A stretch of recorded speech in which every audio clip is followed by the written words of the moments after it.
Guys last video में हमने पूरी कैलिक्स के बारे में पढ़ा था लास्ट तक। अब हम पढ़ेंगे कोरोला के बारे में।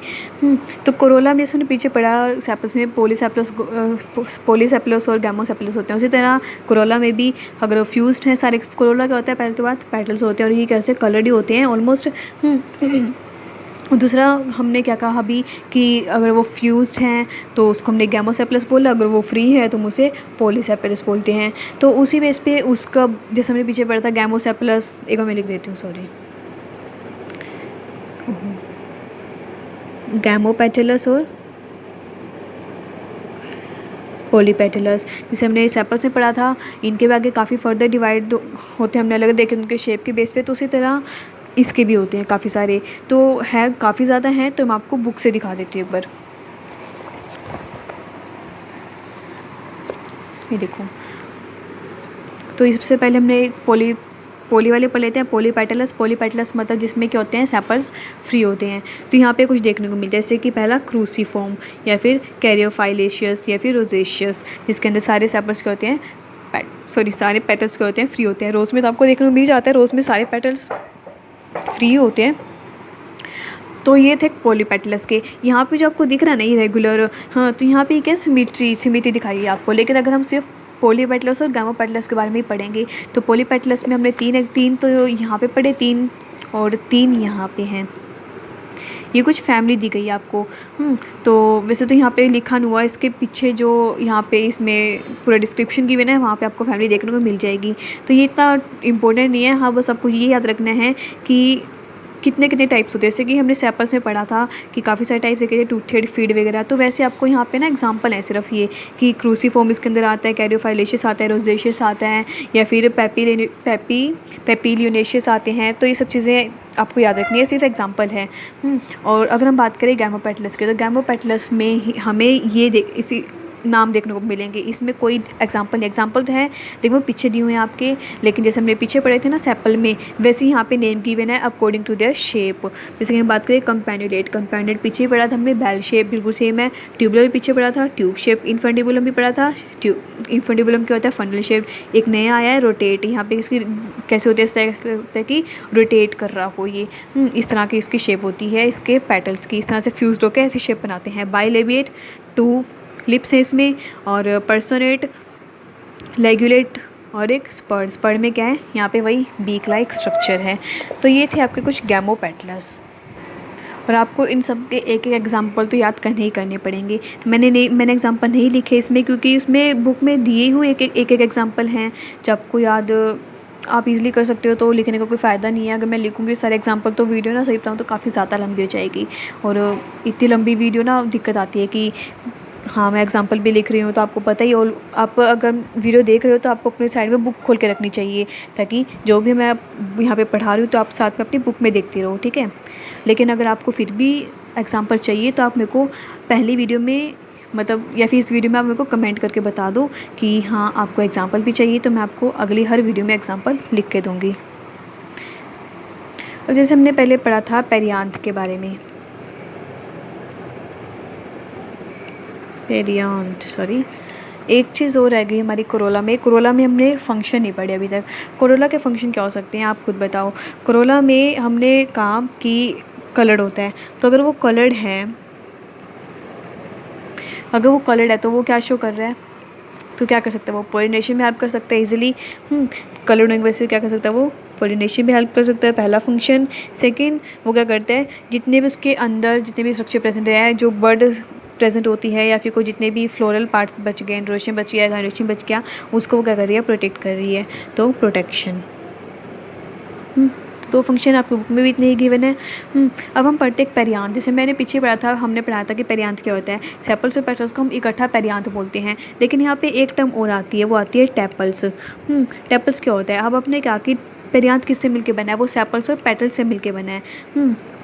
किसी सेपल्स एंड पेटल से मिलके बना है। अगर कोई एक ऐसा फ्लावर है जिसके अंदर हम ना तो सेपल्स को पहचान सकते ना पेटल्स को पहचान सकते, तो उसमें हम एक जो भी पत्ती जो है, पत्तियाँ ही होती हैं ना फ्लावर की, मान लो कोई भी किस तरह से कोई फ्लावर है ना, तुम्हें पता है कि इसमें कौन सेपल है कौन पेटल है, तो हम इसकी किसी एक पार्ट को हम टैपल बोल देते हैं। क्या बोलते हैं? टैपल्स बोल देते हैं। तो एक सिंगल लीफ को या फिर सिंगल फ्लोरल लीफ बोल देंगे, सिंगल फ्लोरल लीफ को हम क्या बोल देते हैं? टैपल्स बोल देते हैं। अगर हम उसमें डिफ्रेंशिएट कर पाए तो हम उसे बोल देंगे सेपल्स और पेटल्स। अगर डिफ्रेंशिएशन नहीं कर पाए तो उसे हम एक लीफ को क्या बोलेंगे? टैपल्स बोल देंगे। ठीक है, तो यहाँ पे एक छोटा सा टॉपिक गिवन था। अब आते हैं हमारा थोड़ा इम्पोर्टेंट टॉपिक इसके बाद से, एस्टिवेशन। एस्टिवेशन क्या है? एस्टिवेशन होती है arrangement of sepals and petals. क्या होता है? Arrangement of sepals and petals. यहाँ पे हम काफ़ी सारे अरेंजमेंट्स पढ़ेंगे, डायग्राम भी पढ़ेंगे उनके बारे में। ठीक है, सबसे पहले होती है ओपन। ओपन में क्या होता है? जितने भी सेपल्स या पेटल्स हैं वो एक दूसरे से काफ़ी दूर प्रेजेंट होते हैं, कोई किसी के ऊपर ओवरलैप नहीं करता या फिर कोई एक सिमेट्री में प्रेजेंट नहीं होता, बिल्कुल दूर दूर प्रेजेंट होते हैं, तो वो ओपन। सिंपल, बिल्कुल सिंपल ही है ये। इसे कोई डायग्राम भी बना सकते हैं हम कि हाँ मतलब कोई कहीं प्रेजेंट है, कोई कहीं प्रेजेंट है, कोई कहीं प्रेजेंट है। ठीक है, कोई किसी के ऊपर ओवरलैपिंग वगैरह कुछ नहीं हो रही, तो वो ओपन में आ जाता है। सेकेंड आता है हमारा वेलवेट। वेलवेट में क्या होता है कि जितने भी मेंबर्स हैं, या तो हम सेपल्स की बात करें पेटल्स की बात करें, वो एक ही क्या होते हैं? एक ही मैनर प्रेजेंट होते हैं, एक ही जगह लाई करते हैं। जैसे कि अगर मान लो पेटल्स की बात करें तो 5 पेटल्स लगा के चल लो। थोड़ा डायग्राम गलत बना है, एक आप देख लेना। ठीक है, मैं सिर्फ समझा रही हूँ आपको कि आपको समझ में आ जाए अच्छे से। तो ये जितने भी पेटल्स हमारे इस ये जो है एक ही सीरीज़ में प्रेजेंट होंगे, एक ही लाइन में प्रेजेंट होंगे, और कोई किसी को ओवरलैप नहीं करेगा और एक दूसरे के पास पास प्रेजेंट होंगे, तो वो होती है वेलवेट एस्टिवेशन। और इसके अंदर एग्जाम्पल आता है माइमोसा का, मिमोसा पेजुका, सुना ही होगा आपने, है ना। तो ये होगी हमारी वेलवेट। और वेलवेट के बाद थर्ड आती है ट्विस्टेड। ट्विस्टेड में नाम से पता चल रहा है वो क्या करेंगे? एक दूसरे के ऊपर ट्विस्ट होएंगे, एक दूसरे के ऊपर लाइक करेंगे। जैसे कि एक ये है, एक पार्ट अंदर तो एक पार्ट इसका बाहर, एक पार्ट अंदर तो एक पार्ट इसका ही बाहर, तो ये इस तरह से आएगा। ठीक है ना, तो ये इस तरह के प्रेजेंट होते हैं, एक पार्ट ऊपर एक पार्ट अंदर होता है। तो ट्विस्टेड मतलब एक दूसरे के ऊपर ये ओवरलैप करेंगे, और ये आपको चाइना रोज़ या फिर हिबिस्कस में देखने को ईजिली मिल जाता है। आप नॉर्मली ना हिबिस्कस में हर तरह की चीज़ देख सकते हो, क्योंकि वो सबसे ईजिएस्ट मिलता है हमें फ्लावर, और इसमें सब कुछ ईजी से देखा जा सकता है, तो वो सबसे अच्छा स्टडी करने का फ्लावर है। ठीक है, तो उसमें आप काफ़ी सारी चीज़ आसानी से देख सकते हो, आसानी से उसको वो कर सकते हैं ना। तो फोर्थ आता है इम्ब्रिकेट। इम्ब्रिकेट में क्या होता है? यहाँ पे जो है इनका कोई मैनर नहीं होता कि कोई कहीं भी प्रेजेंट होता है, लेकिन एक चीज़ फिर भी होती है, यहाँ पे कोई कहीं भी प्रेजेंट हो सकता है, लेकिन एक चीज़ में याद रखनी है कि जो दो पेटल्स की बात करें, सेपल्स की बात कुछ भी बात कर लो, मान लो पेटल्स की बात करते हैं, तो उसमें जो 2 पेटल होएंगी वो बिल्कुल अंदर की तरफ होएंगी, और जो 3 पेटल्स होएंगी वो ट्विस्टेड मैनर में होएंगी। बना के दिखा देते हैं। हमने कहा 2 हमें अंदर लेनी है, ठीक है, सॉरी 2 अंदर लेनी, एक बिल्कुल बाहर होएगी, एक बिल्कुल अंदर होएगी, और जो 3 बची वो ट्विस्टेड मैनर में होएगी।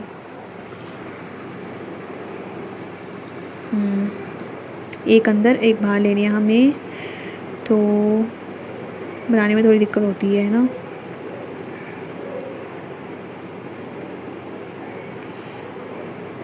अब सही है। एक ये क्या है, बिल्कुल बाहर बनाई है मैंने, ये बिल्कुल अंदर बनाई है, और जो 3 बनाई है वो ट्विस्टेड मैनर में बनाई है। तो इस तरह से होती है ये इम्ब्रिकेट एस्टिवेशन। और इसके अंदर एग्जांपल हम पढ़ सकते हैं, या तो पी का भी कोई बहुत जो पी का एग्जांपल देते हैं, लेकिन मुझे वो सही नहीं लगता, तो वो ना इसमें हम एग्जांपल लिख सकते हैं केशिया का। काफ़ी देखा मैंने, इसमें बहुत से लोग इम्ब्रिकेट में पी का एग्जांपल भी देते हैं, तो पी का मत देना, इसमें हम केशिया का एग्जांपल रखेंगे, क्योंकि पी हमें वेलवेट एस्टिवेशन में देखने को मिलती है, सॉरी वैक्सिलरी में। लास्ट एक्सटिवेशन है वैक्सिलरी। वैक्सिलरी में क्या होता है? सबसे ऊपर वाली एक बड़ी सी पेटल होती है, जिसके अंदर एक थोड़ी छोटी पेटल मिलती है, और उसके अंदर एक बिल्कुल छोटी सी पेटल मिलती है। अच्छे से बना लेना, सॉरी मैं अच्छी तरह से नहीं बना पा रही हूँ। तो बिल्कुल छोटी सी पैटर्न मिलती है, ये होती है वैक्सिलरी एस्टिवेशन, और ये देखने को मिलती है पी में। पी का फ्लावर तो हम सब ने देखा होगा, उसमें देखोगा आपने कि ऐसे पैटर्न्स जुड़ी जुड़ी से रहती है, एक दूसरे के ऊपर होती हैं, तो वहाँ पे वैक्सिलरी एस्टिवेशन होती है। और इनमें जो है इन सबको ना अलग अलग नेम भी गिवन है, ठीक है। तो यहाँ पे हमारा होता है एस्टिवेशन कंप्लीट। कितनी तरह की, 5 तरह की हमने एस्टिवेशन पढ़ी। अब हम आते हैं हमारे अगले फ्लोरल पार्ट्स पे। कौन सा? कैलिक्स हो गया, कोरोला हो गया, अब क्या बचा? एंड्रोशियम हो गया, एंड्रोशियम। तो पहले पढ़ते हैं एंड्रोशियम।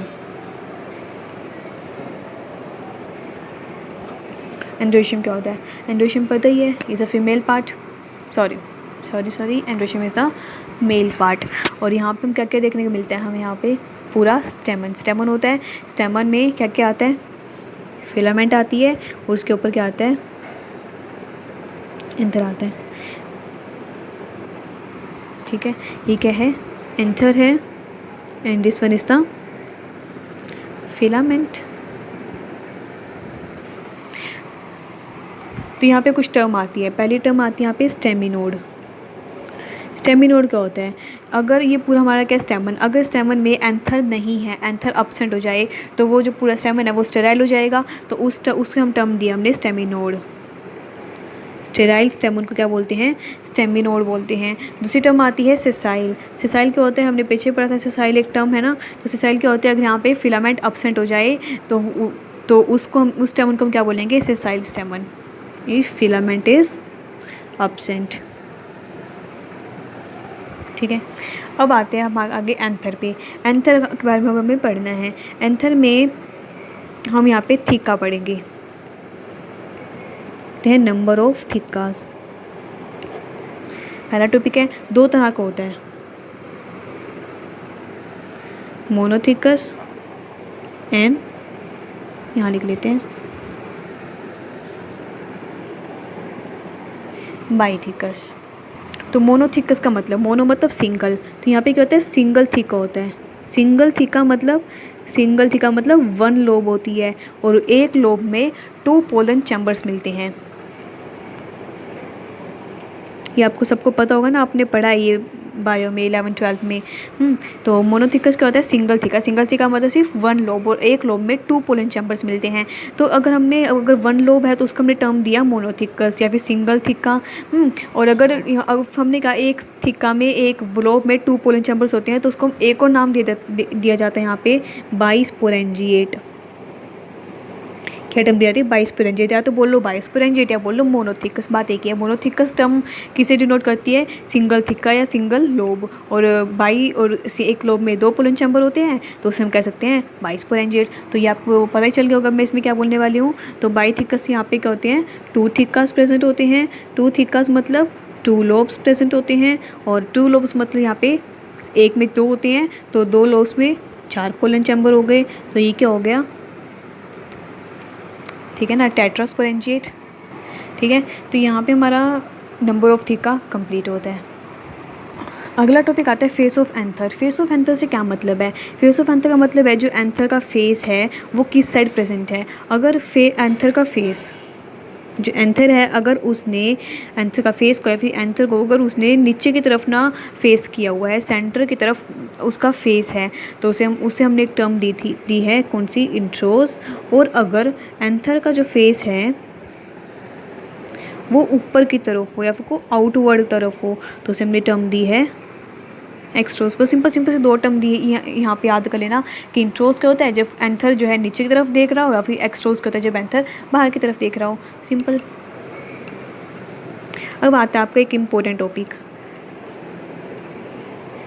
कनेक्टिव्स। कनेक्टिव्स में हम यहाँ पे 3-5-6 टाइप्स की कुछ कनेक्टिव्स पढ़ेंगे। जैसे कि पहली होती है डिस्क्रीट। क्या होती है? डिस्क्रीट, जिसमें जो कनेक्टिव है, कनेक्टिव जिसमें काफ़ी ज़्यादा स्मॉल होएगी,